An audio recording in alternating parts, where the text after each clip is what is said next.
Last class में sir हमने 80 CCD1, CCD2, CCD1 भी पढ़ा था सर।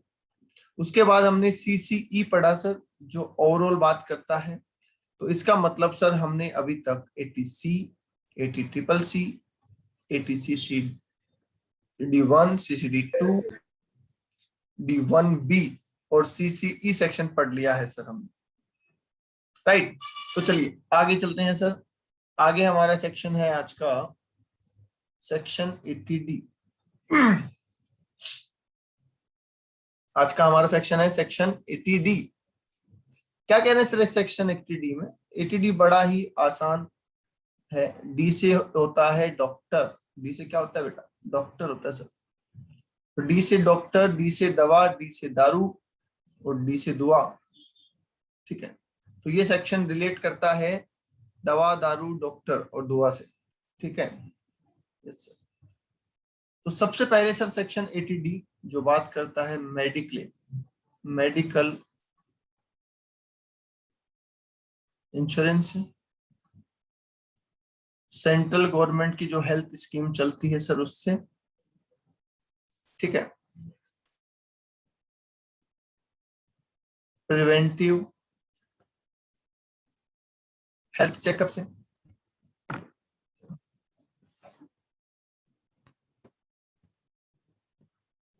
ऑडियो आ रहा है क्या?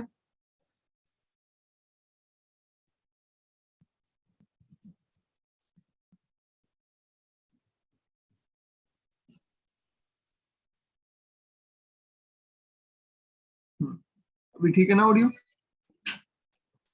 ओके, तो सर प्रिवेंटिव हेल्थ चेकअप से ये सारी चीजें सर यहाँ पे है।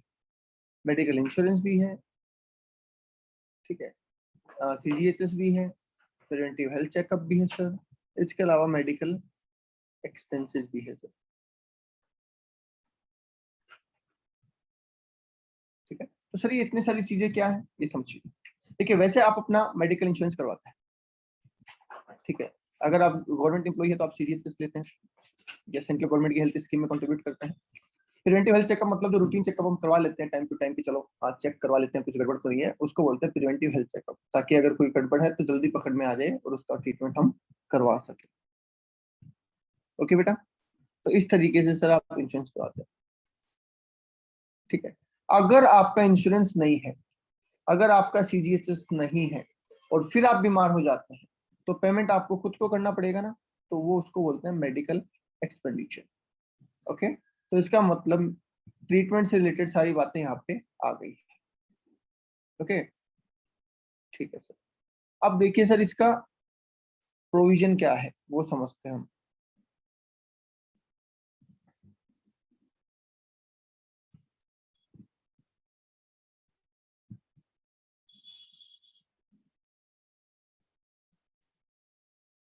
तो प्रोविजन समझने के लिए आप एक एक पॉइंट समझना स्टार्ट कीजिए।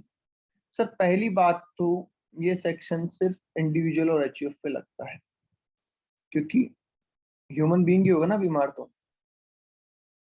तो इंडिविजुअल या HUF फैमिली के लिए। तो इंडिविजुअल और HUF के लिए ही सर ये सेक्शन।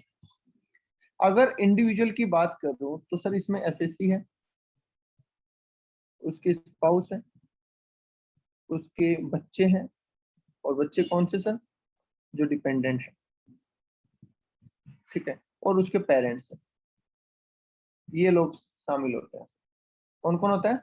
इंडिविजुअल की बात करें तो सर SSC है, स्पाउस है, बच्चे हैं जो कि डिपेंडेंट है, और पेरेंट्स। HUF की बात करें तो सर कौन कौन होगा, किस किस का ट्रीटमेंट होगा? Sir member of HUF, HUF के सारे मेंबर। Yes sir, okay. तो चलिए अब बात कर लेते हैं सर डिडक्शन कितना मिलेगा।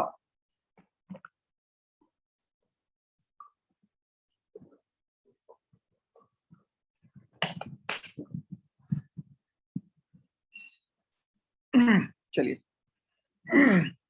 डिडक्शन में बेटा बोला गया है कि आप दो कैटेगरी में डिवाइड किए जा रहे हैं।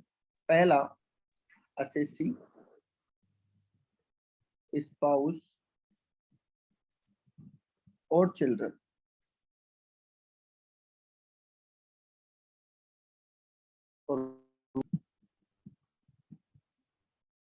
डिपेंडेंट वाले, राइट। एक सेकंड,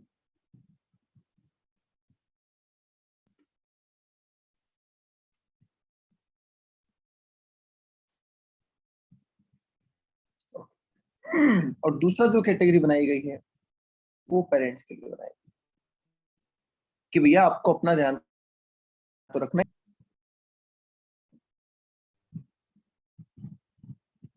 ओके, तो सर खुद का और पेरेंट्स का ध्यान रखना है। अब ध्यान से सुन लेना भैया, कैसे कैसे, बहुत इंपॉर्टेंट चीज।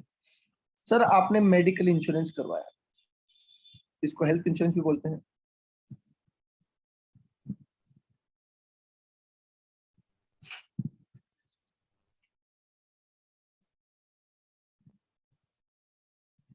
एक बार मैं कैमरा ऑफ करता हूं क्योंकि ऑडियो कट रहा है, मे भी उससे ठीक हो जाए। मेडिकल इंश्योरेंस, ठीक है। अब मेडिकल इंश्योरेंस आपने करवाया तो सर जितना प्रीमियम आपने मेडिकल इंश्योरेंस का भरा है वो आपको अलाउ हो जाएगा, एक्चुअल अमाउंट, ठीक है। और पेरेंट्स के लिए अगर आपने पेमेंट किया है तो पेरेंट्स के लिए अलग से आपको छूट मिल जाएगी एक्चुअल अमाउंट, ठीक है। ओके सर, अगर सीजीएचएस कराए तो सीजीएचएस के लिए भी जितना अमाउंट आपने भरा है वो मिल जाएगा। पेरेंट्स के लिए सीजीएचएस अलाउड नहीं होता है, ठीक है।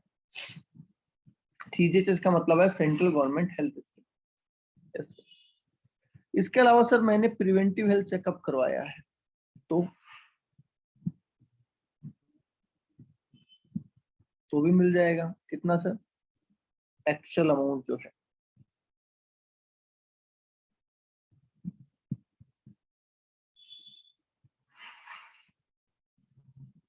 ओके, ठीक है सर। तो ये सारा अमाउंट आप जोड़ दीजिए एक साथ, ठीक है। खुद का इंश्योरेंस, खुद का सीजीएचएस और खुद का प्रिवेंटिव हेल्थ चेकअप, इसको आप क्या कर देंगे, टोटल कर देंगे आप।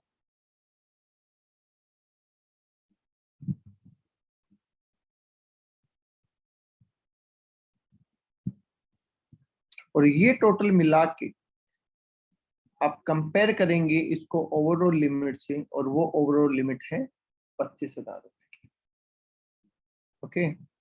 और सेम चीज करेंगे आप पेरेंट्स के केस में, इस पूरे को मिला के ओवरऑल लिमिट से कंपेयर करेंगे और वो लिमिट भी है 25,000 रुपए। बोलो बेटा, यहाँ तक बात समझ में आती है?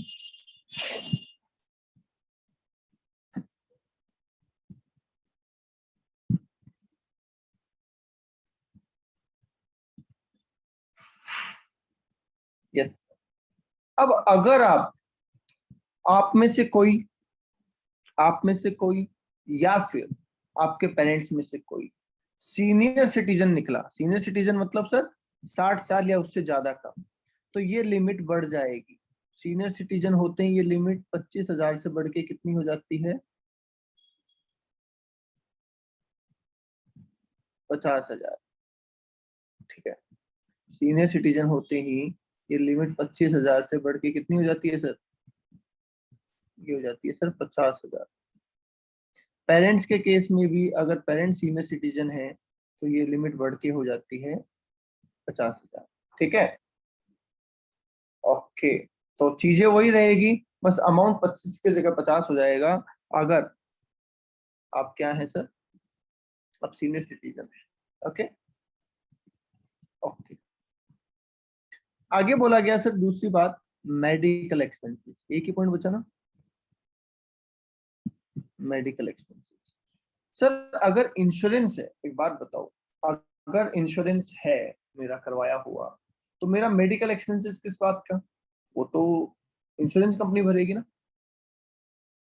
तो ये जो मेडिकल एक्सपेंसेस का कंसेप्ट है ना, ये उसके लिए है। पहली बात तो ये है सीनियर सिटीजन के लिए, पहली बात तो किसके लिए है, सिर्फ सीनियर सिटीजन के लिए है।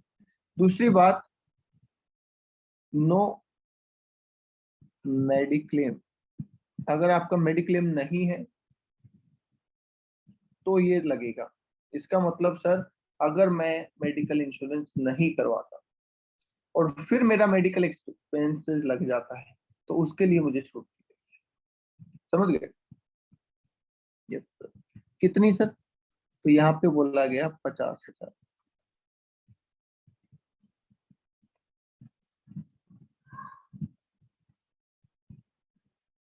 ठीक है। अगर आप थोड़ा सा फोकस करेंगे तो आप समझेंगे सर ये 50,000 क्यों रखा गया। देखिए, एक बंदा कहता है कि सर मैंने इंश्योरेंस करवा रखा है, तो आप कहते हो 50,000 की छूट। दूसरा बंदा कहता है सर मैंने इंश्योरेंस नहीं करवा रखा, आप कहते हो हम आपको कोई छूट नहीं देंगे। तो ये तो उसके साथ गलत हो जाएगा ना, कि जिसका इंश्योरेंस नहीं हो रखा या जिसका इंश्योरेंस हो नहीं सकता। एक एज के ऊपर जब आप चले जाते हैं ना, 60 साल के ऊपर जब आप चले जाते हैं, तो 60-70 साल के होने के बाद इंश्योरेंस कंपनी भी आपका इंश्योरेंस करने से मना कर देती है, क्योंकि उसको पता चल जाता है कि इसका तो अमाउंट पक्का ही क्लेम होगा, है ना। तो वो इंश्योरेंस करने से मना कर देते हैं।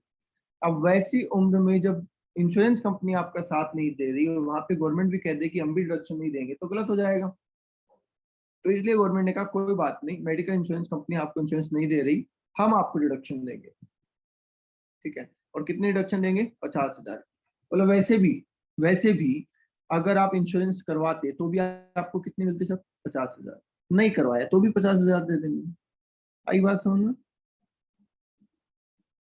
ओके सर, क्या दोनों चीजें ले सकते हैं कि मेडिकल इंश्योरेंस वाली भी ले लें और कोई खर्चे की छूट भी ले लें? नहीं, दोनों आप नहीं ले पाएंगे। टोटल करके भी मैक्सिमम लिमिट 50,000 रुपए ही है। ठीक है। दोनों चीजें आप 50,000 से ज्यादा दोनों मिला के भी नहीं ले पाएंगे। Is that clear?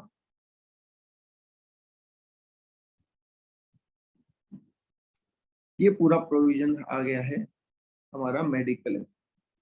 सर ये ओनली सीनियर सिटीजन के लिए ही एप्लीकेबल है। यस, एक्सपेंसेस वाला पार्ट सिर्फ सीनियर सिटीजन के लिए है, बाकी तो सबके लिए है। एक्सपेंसेस सिर्फ सीनियर सिटीजन के लिए है। ओके, ठीक है। एक इंपॉर्टेंट पॉइंट और लिख लो सर, ये जो मेड प्रिवेंटिव हेल्थ चेकअप हमने वर्ड यूज किया ना,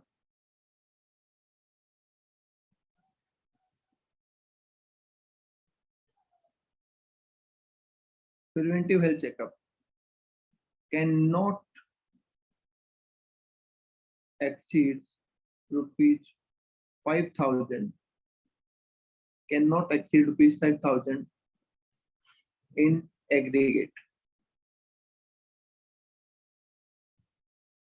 मतलब सर, मतलब ये कि आपका, ठीक है, एसएससी का, उसके स्पाउस का, उसके बच्चे का और उसके पेरेंट्स का, सबका मिला के भी प्रिवेंटिव हेल्थ चेकअप 5,000 से ज्यादा अलाउेबल नहीं है। मतलब सर, मतलब मान लो कि आपने प्रिवेंटिव हेल्थ चेकअप की छूट यहाँ ले ली अपने लिए 4,000 रुपए की, ध्यान से सुन लेना, और आपने पेरेंट्स का हेल्थ चेकअप कराया 2,000 का, तो पेरेंट्स के हेल्थ चेकअप में कितना अलाउ होगा? फिर सिर्फ 1,000 ही अलाउ होगा, क्योंकि आप ऑलरेडी ले चुके हैं सर। ओके, तो ये इंडिविजुअल लिमिट हो गई प्रिवेंटिव हेल्थ चेकअप पे, और ये 25 और 50 वाली ओवरऑल लिमिट। बोल दीजिए, इज दैट क्लियर?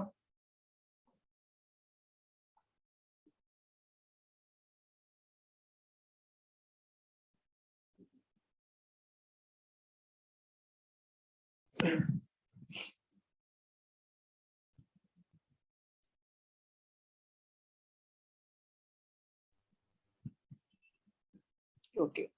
अच्छा, पेरेंट्स डिपेंडेंट होने चाहिए या इंडिपेंडेंट होने चाहिए, ये बता सकते हैं कोई? क्योंकि पेरेंट्स के लिए तो हमने कुछ लिखा ही नहीं कि सर डिपेंडेंट या इंडिपेंडेंट, तो क्या पेरेंट्स डिपेंडेंट होने चाहिए या इंडिपेंडेंट होने चाहिए?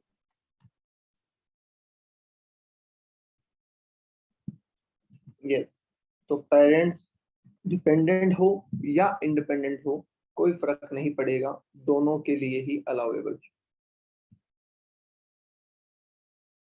ओके,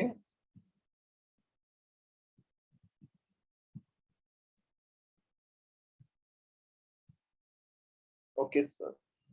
बोलो जी, 80D समझ में आ गया? कोई डाउट है तो पूछ लो।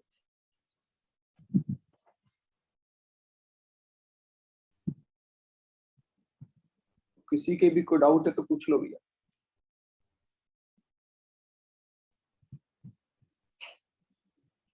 CGHS सेंट्रल गवर्नमेंट की हेल्थ स्कीम होती है। सेंट्रल गवर्नमेंट की हेल्थ स्कीम होती है, just like medical insurance.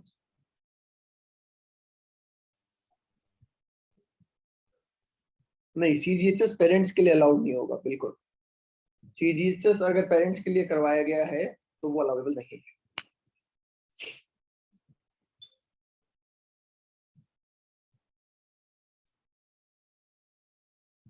Okay, चलिए।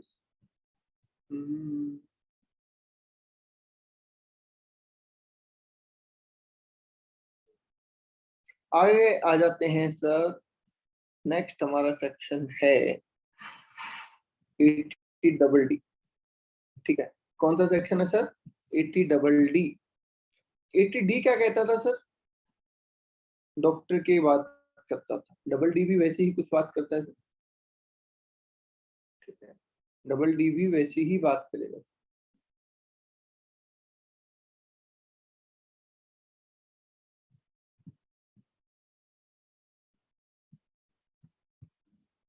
एक सेकेंड।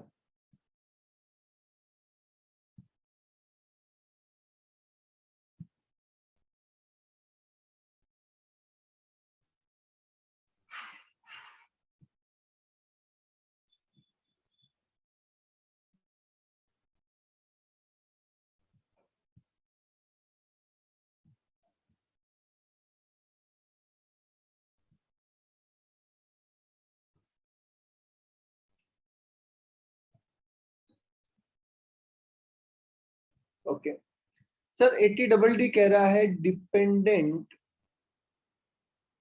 डिसेबल्ड। क्या कहता है सर?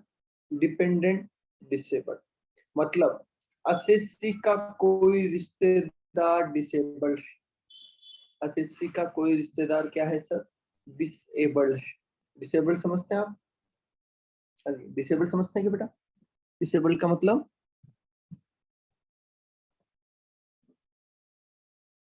कोई भी शरीर का हिस्सा है उनका जो कि काम नहीं करता है, तो उन्हें हम कहते हैं सर डिसेबल्ड।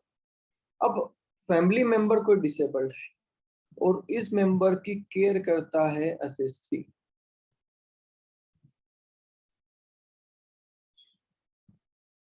ठीक है। तो मुझे एक बात बताइए, ये कितनी केयर करता है ये पता लगाया जा सकता है क्या कभी? ये कितनी केयर करता है ये बात पता लगाई जा सकती है क्या? नहीं सर, केयर का कैसे पता चलेगा? केयर कम ज्यादा कोई मॉनेटरी वैल्यू तो होती नहीं केयर की। या आप किसी की सेवा कर रहे हैं, सेवा का कोई मॉनेटरी वैल्यू होता है क्या? नहीं सर, सेवा का तो कोई मॉनेटरी वैल्यू है ही नहीं। तो इसलिए क्या बोला गया कि अगर आपका कोई रिलेटिव डिसेबल्ड है और वो आपके ऊपर डिपेंडेंट है और आप उसका केयर करते हैं, उसका खाना पीना मेडिसिन सब आप करते हैं, तो हम आपको डिडक्शन देते हैं। और कितनी देते हैं सर? 75,000 रुपए की फिक्स डिडक्शन देते हैं। 75,000 की फिक्स डिडक्शन दे रहे हैं आप। फिक्स मतलब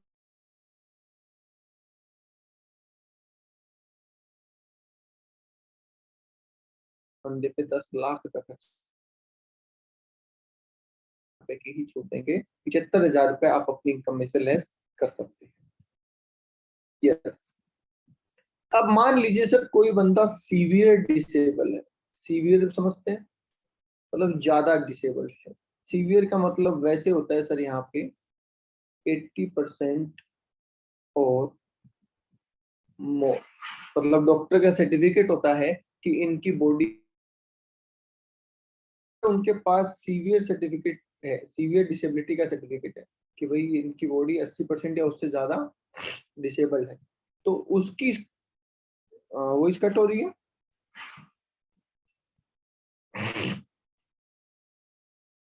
वॉइस कट हो रही है क्या, वो देखना।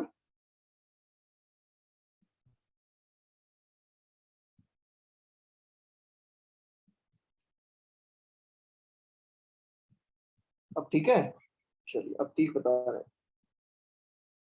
ओके बेटा, तो सर अगर सीवियर डिसेबल है और हम उसकी केयर करते हैं तो 1,25,000 1,25,000 का आपको डिडक्शन मिल जाता है बिना किसी लिमिट के। ठीक है, तो अगर कोई डिसेबल्ड है आप उसकी केयर करते हैं तो 75,000 की छूट मिलती है, और अगर कोई सीवियर डिसेबल है और आप उसकी केयर करते हैं तो इन दैट केस आपको 1,25,000 की छूट मिलती है। ठीक है, मैं आगे लिख देता हूं, irrelevant of actual expenses. Actual में कितना खर्चा किया उससे कोई फर्क नहीं पड़ेगा, आपको फिक्स छूट मिलनी है, वो आपको मिल जाएगी। Is that clear? हाँ जी, क्लियर है क्या ये?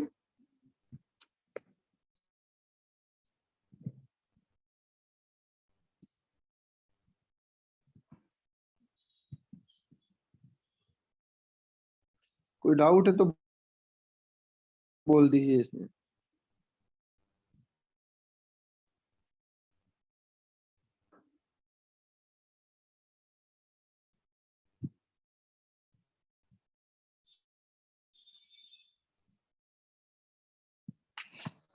सर ये 10 क्या है? अरे ये तो लिखा था कि खर्चा 10 रुपए का करो या 10 लाख का करो, ऐसा लिखा था, और कुछ भी नहीं है। लो जी हटा देते हैं।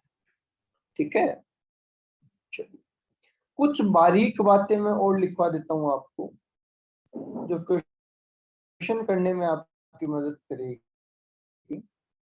तो ये और रेजिडेंट, इंडिविजुअल और एचयूएफ को ही मिलती है। ठीक है, रिडक्शन किसको मिलती है सर? रेजिडेंट, इंडिविजुअल और एचयूएफ को ही मिलती है, पहली बात तो ये। दूसरी बात, सर रिश्तेदार में कौन कौन आता है? तो वही बात, इंडिविजुअल में कौन आएगा सर? असेसी, स्पाउस, बच्चे, पेरेंट्स, और यहाँ पे ब्रदर एंड सिस्टर भी आ जाएंगे। डिपेंडेंट होने चाहिए, वो तो ऑलरेडी पता है, वो तो पहले से ही सेक्शन लिखा हुआ है, तो डिपेंडेंट होना जरूरी है। अगर यहाँ पे कोई इंडिपेंडेंट है तो वो नहीं आएगा। अच्छा सर एचयूएफ में मेंबर ऑफ एचयूएफ, बोलो ये बात समझ में आ गई? ये बातें जरूरी है, वरना क्या होगा सर, प्रोविजन तो याद है हमें, है ना, प्रोविजन तो याद है हमें सर।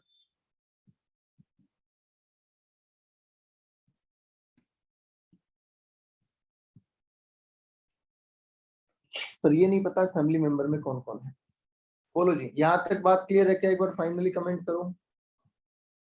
दोबारा रिपीट कर देता हूँ, पहले एक बार आप बताओ यहाँ तक आपके क्लियर है क्या? यस सर, तो सुनिए 80 क्या कह रहा है। 80 कह रहा है कि अगर आप रेजिडेंट इंडिविजुअल है या रेजिडेंट एचयूएफ और आपका कोई रिलेटिव डिसेबल्ड है जो आपके ऊपर डिपेंड करता है, आप उसकी केयर करते हैं, तो उसके रिगार्डिंग आपको डिडक्शन मिल जाएगी 75,000 रुपीज की। और अगर वो पर्सन सीवियर डिसेबल्ड है, ठीक है, सीवियर डिसेबल होने का मतलब 80% और मोर उसकी बॉडी डिसेबल है, तो आपको 1,25,000 की छूट मिल जाएगी, फिर चाहे आपका एक्चुअल एक्सपेंसेस कितना भी क्यों ना हो। क्लियर?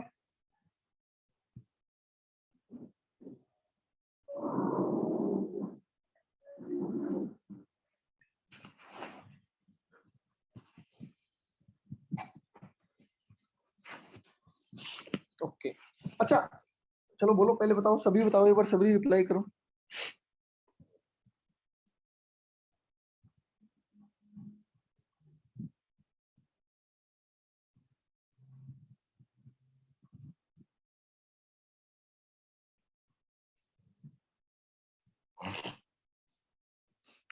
ठीक है, अच्छा असेसी खुद डिसेबल्ड हुआ, अगर मान लो असेसी खुद ही डिसेबल्ड है, तो क्या होगा भाई? मान लो कहा जाए कि एसएससी खुद ही डिसेबल है, तो क्या वो यहाँ पे कवर होगा या नहीं?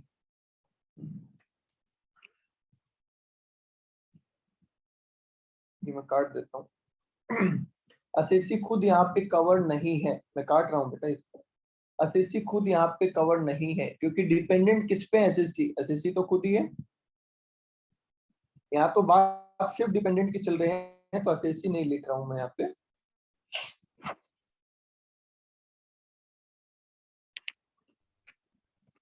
ओके,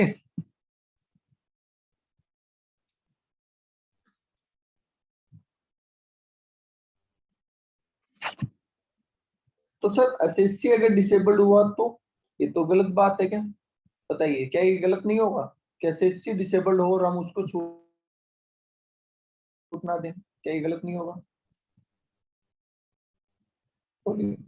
एसएससी डिसेबल्ड हो और हमें उसे छूट नहीं दें, तो उसके लिए एक अलग से सेक्शन बनाया गया है, सेक्शन 80U।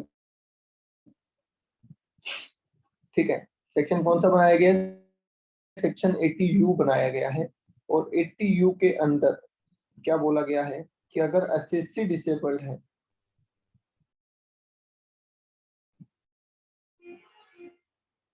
तो उसे भी सेम छूट मिलेगी 75,000 की और 1,25,000 की। पर वो सेक्शन कौन सा होगा? वो 80U होगा, 80DD नहीं होगा। आगे बात समझ में?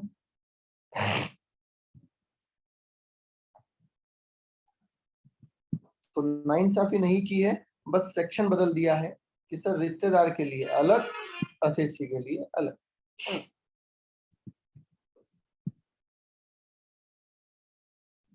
फाइनल कमेंट, तो फिर आगे चले।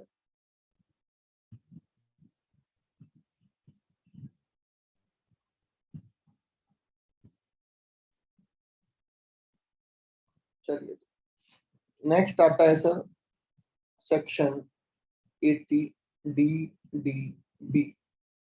ठीक है, नेक्स्ट सेक्शन कौन सा है सर? 80DDB।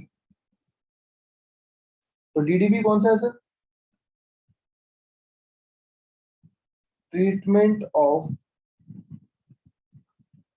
Specified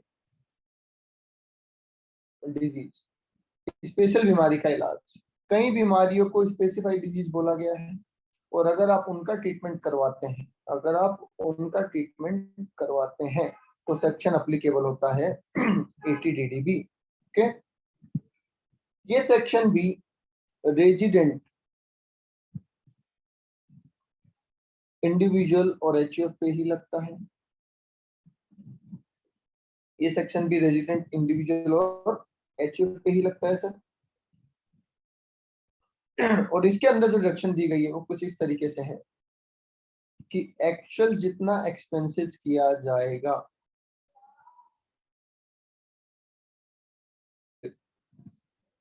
40,000 rupees. कितने? 40,000 rupees, which ever is less. Which ever is less की डिडक्शन दी जाएगी। ओके,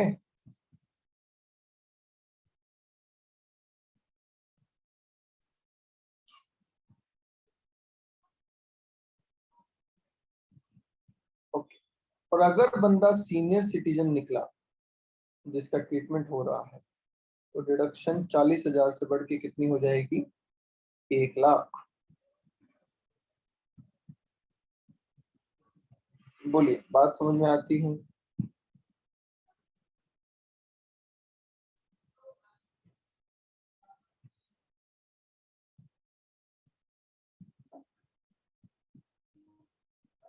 बता दीजिए एक बार, यहाँ तक क्लियर है क्या? रिप्लाई करते रहे फटाफट।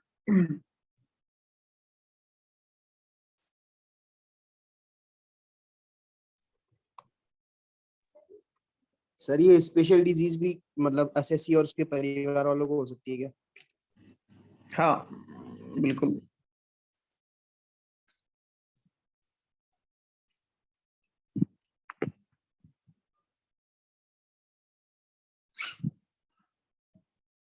ठीक है, तो क्वेश्चन में स्पेशल डिजीज लिखा हुआ रहेगा कि सर ये स्पेशल डिजीज है, तो बात तो हमें मानना है, अदरवाइज कोई बात नहीं। ठीक है, अच्छा चलो मैं आपके लिए लिख देता हूं, अगर आपको इस बात में याद नहीं रहेगा, क्योंकि आज तो याद है सर। सर ये किसके लिए करवा सकते हैं हम? सर ये सेल्फ के लिए हो सकता है, और ये स्पाउस के लिए हो सकता है, ये बच्चों के लिए हो सकता है, ठीक है, ये पेरेंट्स के लिए हो सकता है सर, ये ब्रदर के लिए हो सकता है, और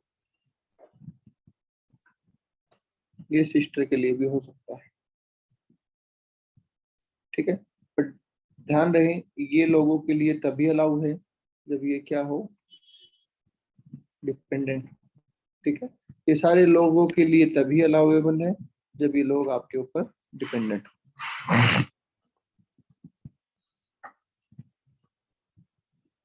ठीक है, और एचयूएफ के केस में मेंबर है ही सर।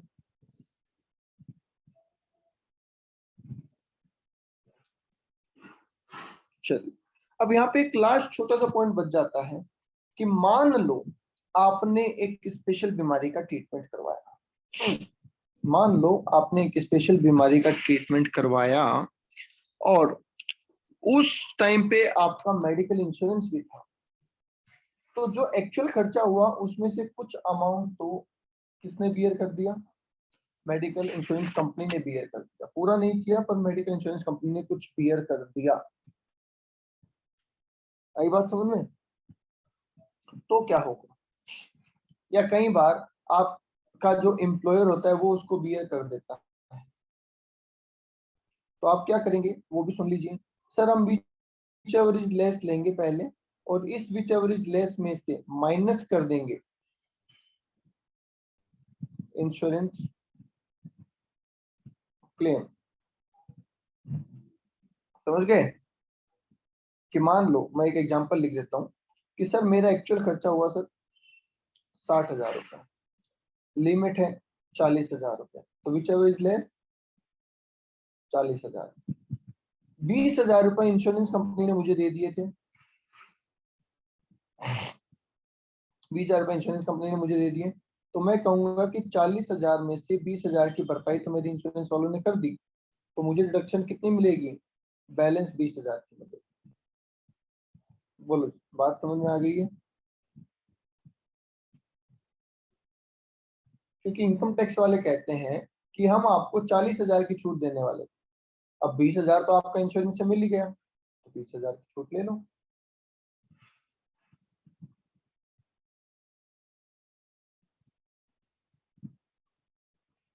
बोलिए, आई बात समझ में?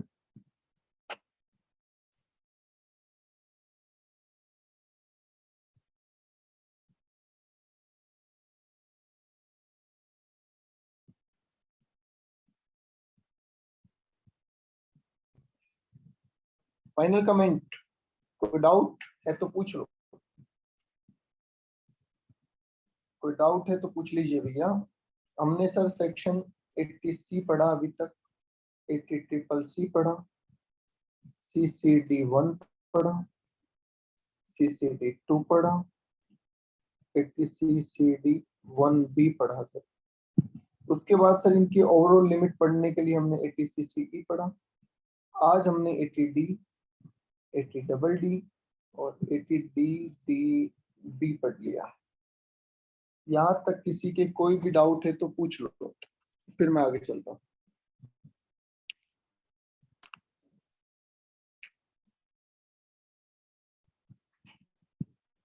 नहीं है कोई डाउट?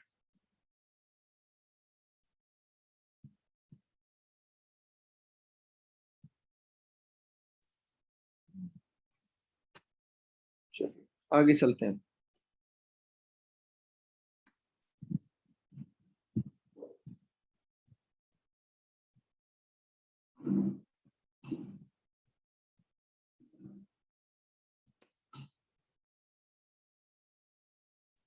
चलिए नेक्स्ट सेक्शन आ रहा है हमारा, सेक्शन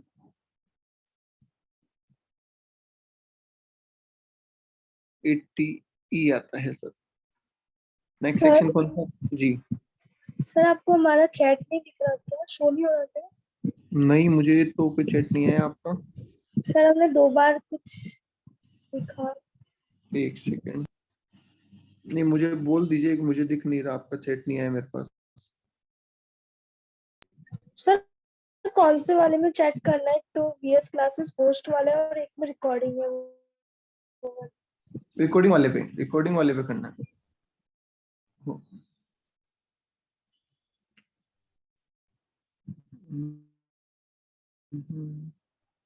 अच्छा, ये 2 हो गए। ओके ठीक। अच्छा, तो ये दोनों सेक्शन को कनेक्ट करना पड़ेगा, मतलब सर इंश्योरेंस है तो हाँ बिल्कुल, इंश्योरेंस है तो आपको कनेक्ट करना पड़ेगा डेफिनेटली, क्योंकि इंश्योरेंस की छूट तो आप ऑलरेडी ले चुके हैं ना। इंश्योरेंस प्रीमियम जो आपने भरा उसकी छूट तो आप वैसे ले चुके थे, है ना। इंश्योरेंस प्रीमियम की छूट तो सर आप वैसे ले चुके हैं।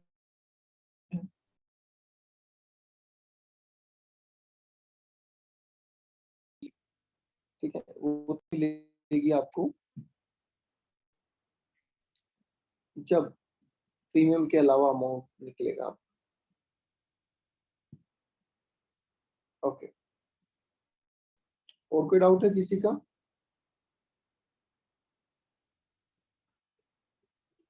या और कोई डाउट है क्या किसी का? नहीं है, चलिए फिर आगे चल लेते हैं। नेक्स्ट जो हमारा सेक्शन है सर 80E है। किस चीज से है सर 80? ये है इंटरेस्ट ऑन एजुकेशन लोन। ठीक है, अगर आपने एजुकेशन लोन ले रखा है, अगर आपने एजुकेशन लोन ले रखा है सर, और एजुकेशन लोन के लिए आप इंटरेस्ट पे कर रहे हैं, तो उस इंटरेस्ट की आपको छूट मिल जाएगी। कितने रुपए की सर? लिमिट नहीं है सर, एक्चुअल इंटरेस्ट अमाउंट, जितना आपका इंटरेस्ट लग रहा है उतने की आपको रिडक्शन मिल जाएगी। तो अमाउंट पे तो कोई लिमिट नहीं है, हालांकि टाइम पे जरूर लिमिट लिखी गई है कि ये रिडक्शन आपको अप टू 8 ईयर्स ही मिलेगी। कितने साल मिलेगी सर? सिर्फ 8 साल। क्यों सर? क्योंकि कोई भी कोर्स हो, बड़े से बड़ा कोर्स हो, कोई भी कोर्स हो 8 साल में तो हो ही जाता है सर।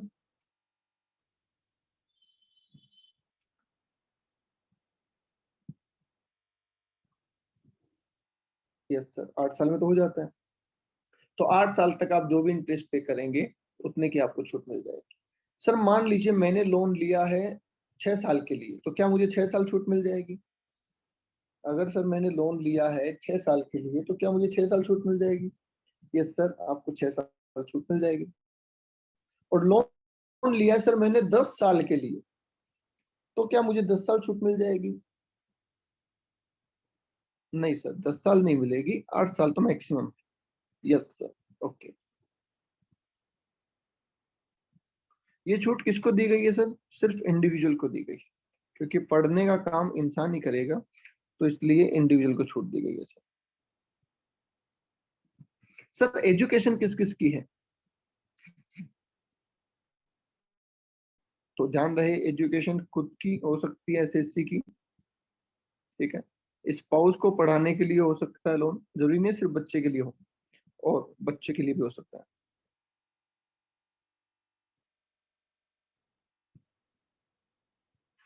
ठीक है, और अगर आप किसी के लीगल गार्जियन हैं, मतलब आप कोई बच्चा है जिसके आप लीगल गार्जियन बने हुए हैं, तो उसके लिए भी आप लोन ले सकते हैं, वो भी अलाउेबल होगा। ओके,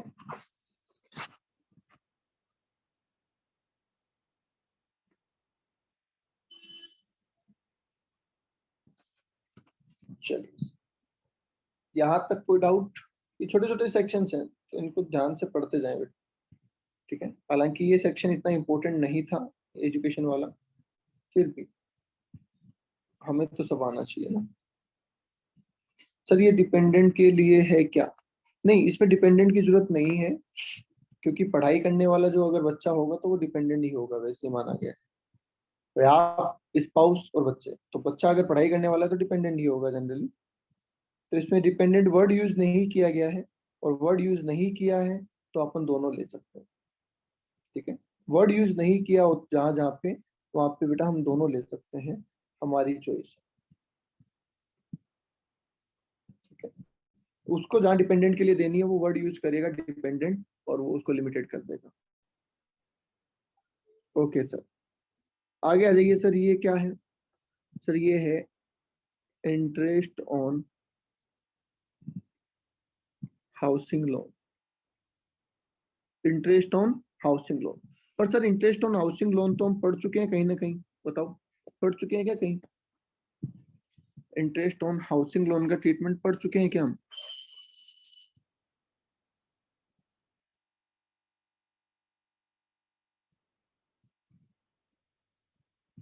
कहाँ पढ़ चुके हैं? 80C में? नहीं, 80C में तो बेटा प्रिंसिपल अमाउंट पढ़ा था। हम ये पढ़ चुके हैं इनकम फ्रॉम हाउस प्रॉपर्टी में, पढ़ चुके हैं क्या?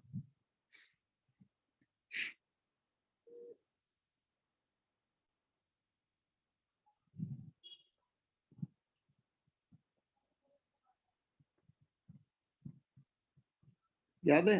हाउस प्रॉपर्टी में सेक्शन 24B पढ़ा था कि सर अगर हमने कोई लोन लिया है और उस पे हमको इंटरेस्ट दे रहे हैं तो हम वहां पे लेस कर देंगे।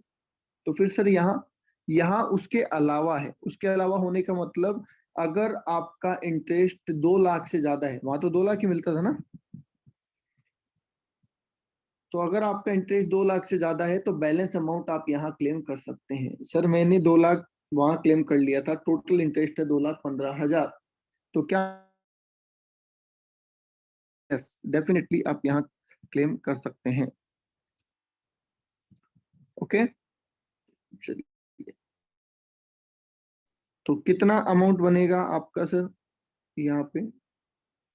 एक्चुअल अमाउंट और 50,000 रुपए, एक्चुअल अमाउंट और 50,000 रुपए, क्योंकि मैक्सिमम 50,000 ही मिलती है, तो विच एवर इज क्या हो जाएगा? लेस हो जाएगा, राइट? ओके, पर सर इसकी कुछ कंडीशंस है, इस सेक्शन के मिलने की सर कुछ कंडीशन है, जो कि पहली कंडीशन है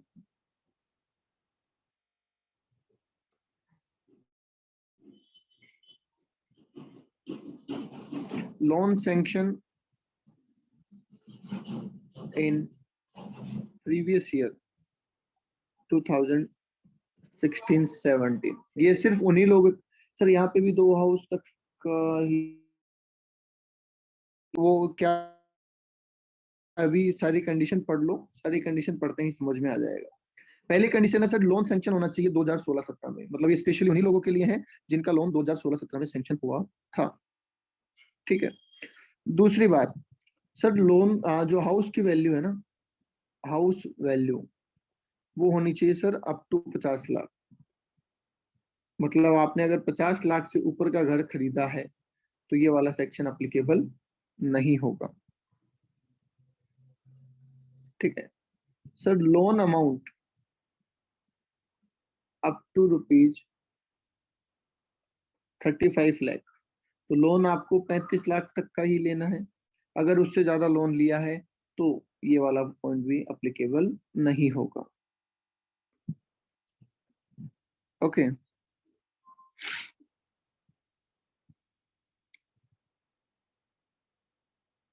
ठीक है।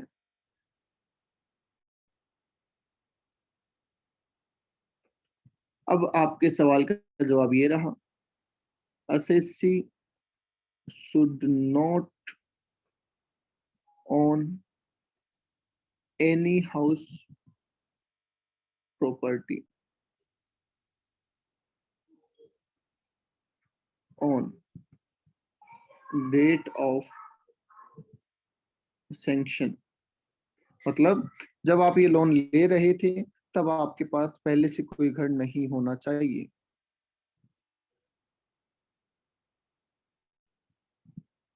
आगे बात समझ में?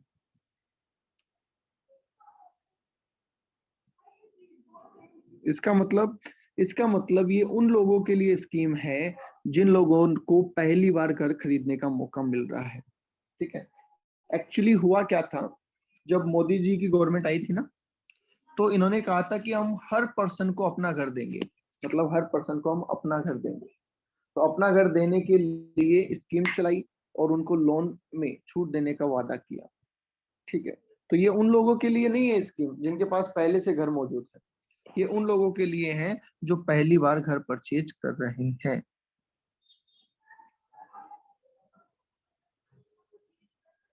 आगे बात समझ में?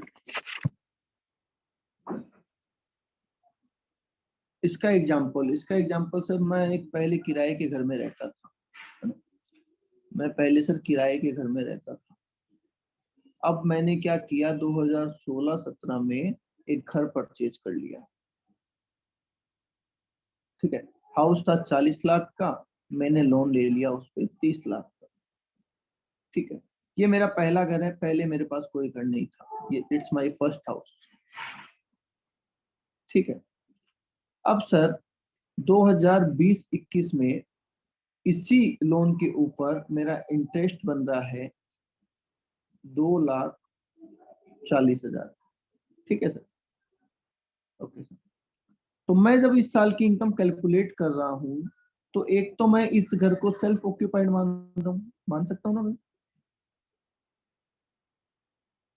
तो सेल्फ ऑक्यूपाइड मान रहा हूं, तो सर 2 लाख रुपए तो मैं क्लेम कर रहा हूं मेरे कहाँ पे, एचपी वाले चैप्टर में।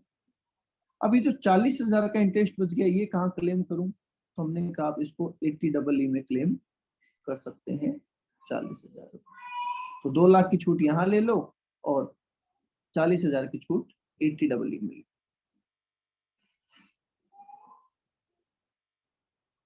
बोलिए जी, क्लियर है?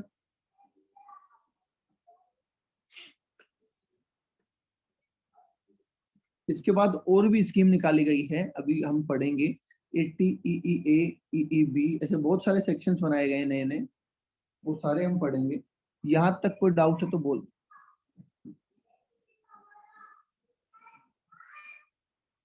नहीं है तो यहाँ तक के प्रोविजन कल आप याद करके आएंगे, यहाँ तक के प्रोविजन कल आप याद करके आएंगे, तो कल हम इसके क्वेश्चंस करेंगे और क्वेश्चन करके फिर आगे बढ़ेंगे। तो आज के लिए इतना ही, थैंक यू।